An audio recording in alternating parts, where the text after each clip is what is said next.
Pourquoi as-tu l'impression d'être l'exception qui doit confirmer la règle? Pourquoi est-ce que tu penses avoir compris la vie sans avoir la possibilité de voir ta vie le démontrer? Pourquoi as-tu l'impression de ne pas avoir autorité sur certaines parties de ta vie si tu as la conviction d'être libre? Je ne sais pas qui tu es, ce que tu fais et ce que tu veux de la vie. Moi, je suis juste John, un ex-tolard qui ne désire que ta vraie liberté. Et si tu ne penses pas avoir besoin d'être libéré, d'être délivré, c'est peut-être parce que ta cellule est plus cosy que la mienne. En tous les cas, tu seras toujours bienvenu dans la cellule 33. Ici, on aime, on cherche, on aspire à la métanoïa, la clé de la porte derrière laquelle se trouve la délivrance et la vraie liberté. Hello, intro.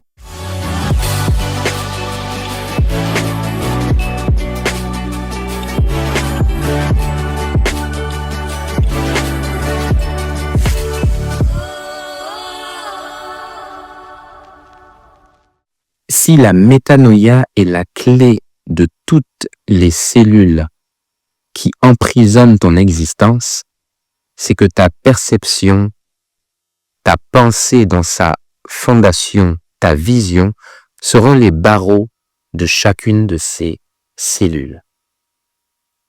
La métanoïa, qui est traduite par le mot repentance, ne veut pas dire faire pénitence. S'il te plaît, écoute-moi.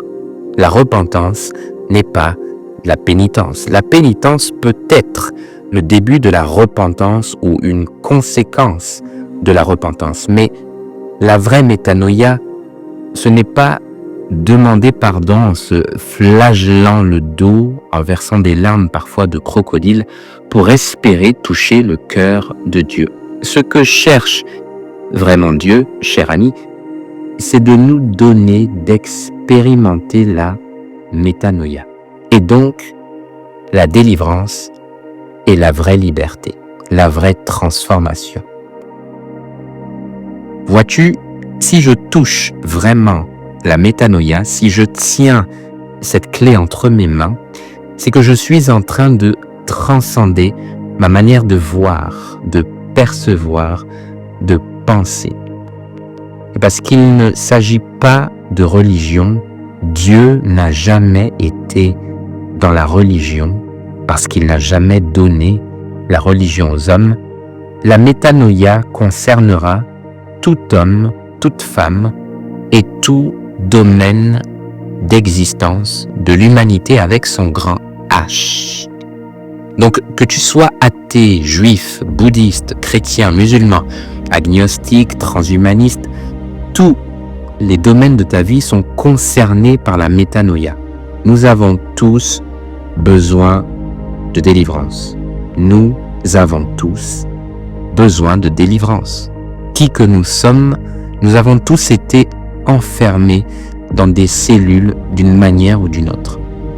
Si l'on prend ensemble ce livre que j'aime appeler le papyrus, qui est la Bible, la parole de Dieu, on va aller ensemble dans Juges au chapitre 4. Et les premiers versets nous disent que les enfants d'Israël firent encore ce qui déplaît à l'Éternel après qu'Éhud fut mort.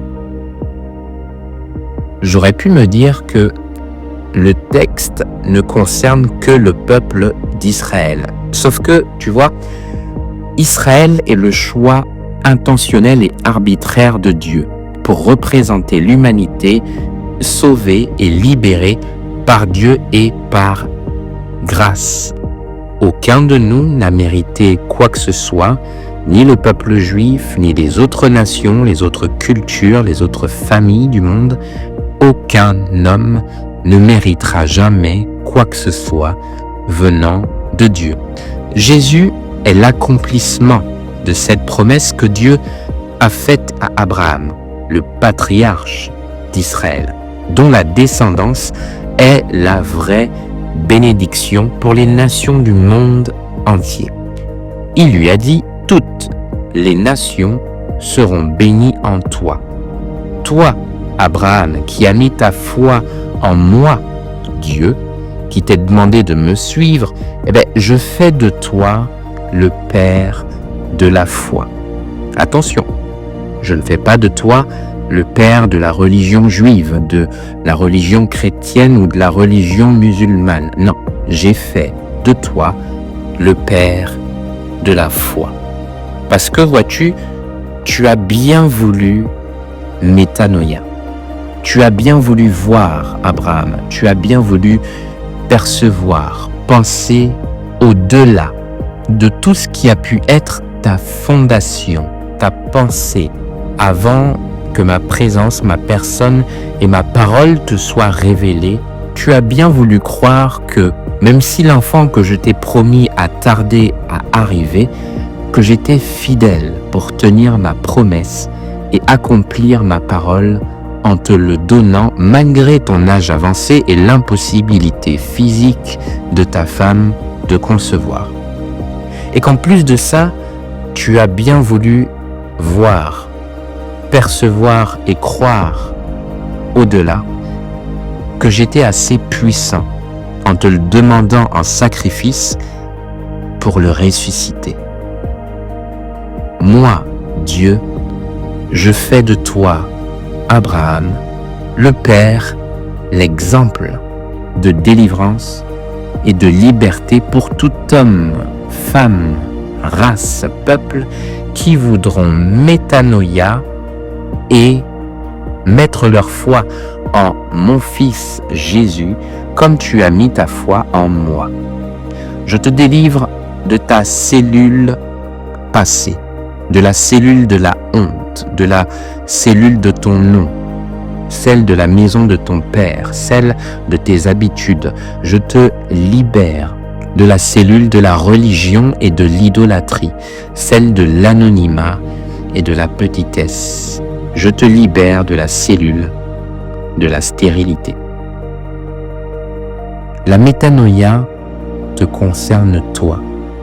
La métanoïa me concerne moi. Elle nous concerne tous, en fait, parce que, encore une fois, et pour toujours, nous avons tous besoin de délivrance. Nous avons tous besoin de guérir des blessures que notre âme a accumulées, parce qu'il est là le véritable enjeu. La véritable conquête est celle de ton âme. Petite mention particulière pour mes frères et sœurs dans la foi. À toi, jeune et moins jeune disciple de Jésus, tu es bien né de nouveau, ton nom est inscrit dans le livre de vie. Tu as déjà l'impression d'avoir un pied au ciel grâce à l'assurance que te donne l'Esprit de Dieu vis-à-vis de l'éternité. Je m'adresse à moi-même en m'adressant à toi. Nous avons besoin de délivrance. C'est mon histoire d'ailleurs. J'ai passé plusieurs années après ma conversion à lutter avec des choses dans ma vie en me disant que j'allais les surmonter simplement par l'obéissance de la foi, par ma consécration à Dieu. Pourtant, ma conversion a été radicale. Je me suis donné entièrement à Dieu. J'ai toujours aimé passionnément le Seigneur et je servais passionnément à l'Église. J'étais devenu un enfant de Dieu et je pouvais donc m'identifier à ceux qui sont concernés dans le passage que l'on vient de lire.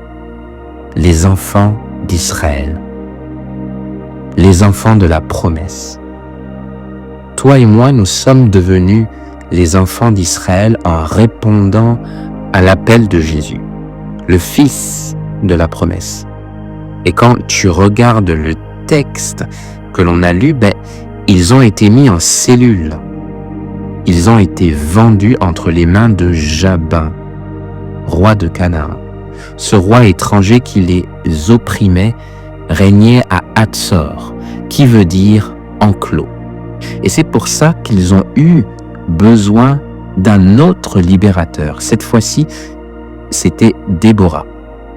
Puisque malgré celui qu'ils ont eu avant, Ehud, qui est maintenant mort, ils se sont retrouvés encore en cellule.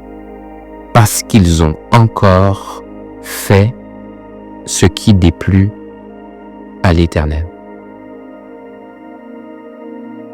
Donc oui, Jésus est venu, oui, Jésus est mort et ressuscité. Maintenant assis auprès du Père, oui, Jésus reviendra.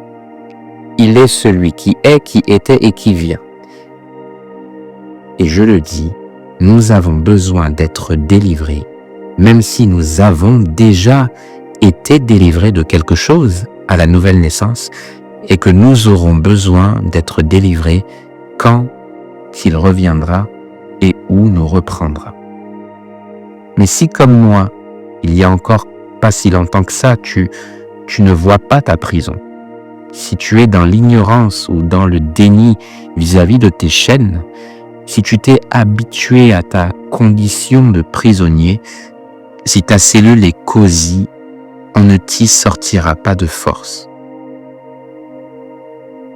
Il s'est livré lui-même. Il a accepté d'être lié pour que nos chaînes puissent tomber, que nous sortions de nos cellules. Eh bien plus que moi, il désire ta délivrance. Il désire ta vraie liberté. Vous connaîtrez la vérité et la vérité vous rendra libre. C'est lui qui l'a dit. Mais la vérité ne te rendra pas libre si tu n'acceptes pas de voir que tu as besoin d'être libéré. Je me dis que c'est l'un des jeux préférés et des plus stratégiques du diable, de faire croire qu'il n'existe pas et ou qu'il n'est pas dans le coin. Tu sais, les démons, les exorcismes, et toutes ces choses, c'est pour les pays en voie de développement ou les films d'horreur, mais pas pour moi. J'ai pas de démons en moi. Je suis trop bien éduqué pour ça. Je ne suis jamais allé dans un cimetière pendant la nuit d'Halloween pour en choper un. Et puis, je vais à l'église depuis que je suis petit. Tout le monde l'aurait vu. Nous avons tous besoin de délivrance. Nous sommes tous concernés par la métanoïa, croyants ou pas, sympathisants d'église ou fans de métal et de Ouija board. Nous sommes tous concernés. La preuve que cette cellule nous concerne tous se trouve dans ce mot. Encore. Les enfants d'Israël firent encore ce qui déplaît à Dieu. Réfléchis avec moi. S'ils firent encore une fois une bourde, c'est qu'il y a eu une première fois. Il y a eu une première bourde. Et la première bourde se trouve quelques milliers d'années avant, dans le premier livre, avec les premiers êtres humains, Adam et Ève. Oups! Ils n'étaient pas chrétiens, ils n'étaient pas juifs, et vu leur communication avec Dieu, ils étaient loin d'être athées. Ils étaient juste humains, créés à l'image de Dieu. Ils habitaient un jardin qu'ils devaient cultiver et garder, mais parce qu'ils ont fait ce qui déplaît à l'Éternel en mangeant ce fruit, ils ont été chassés du jardin. Ils ont été chassés du jardin et enfermés dans une cellule qui s'appelle l'extérieur du jardin, le monde sans Dieu. Tout endroit dans l'univers où nous serions loin de la présence de Dieu est une cellule. Peu importe si l'on arrive à coloniser Mars pour fuir la destruction de la Terre. Pause. C'est là. Si la métanoïa est la clé de toutes les cellules qui emprisonnent ton existence, c'est que ta perception, ta pensée, ta vision seront les barreaux de chacune de ces cellules. Et c'est pour ça que tu as besoin, comme moi, de lumière, de révélation, pour transcender cette manière de penser, pour accepter de voir que tu as besoin d'aide, que tu as besoin de liberté. J'ai écrit un livre, c'est une œuvre biographique qui s'appelle Cellule 33. J'ai eu à cœur de te l'offrir à toi et toutes celles et ceux qui aimeraient découvrir comment est-ce que 10 ans après ma rencontre avec Jésus, qui a pourtant bouleversé ma vie, j'ai pu me retrouver dans cette réalisation d'avoir encore besoin de délivrance. J'ai hâte d'avoir ton avis. Clique sur le lien en description pour le recevoir. Et si tu veux nous faire une faveur à tous, si toi aussi tu penses que le sujet de la délivrance par la métanoïa peut concerner tout le monde, alors abonne-toi, lis le livre et partage-le à qui tu veux. Partage le livre, partage la chaîne, partage la métanoïa.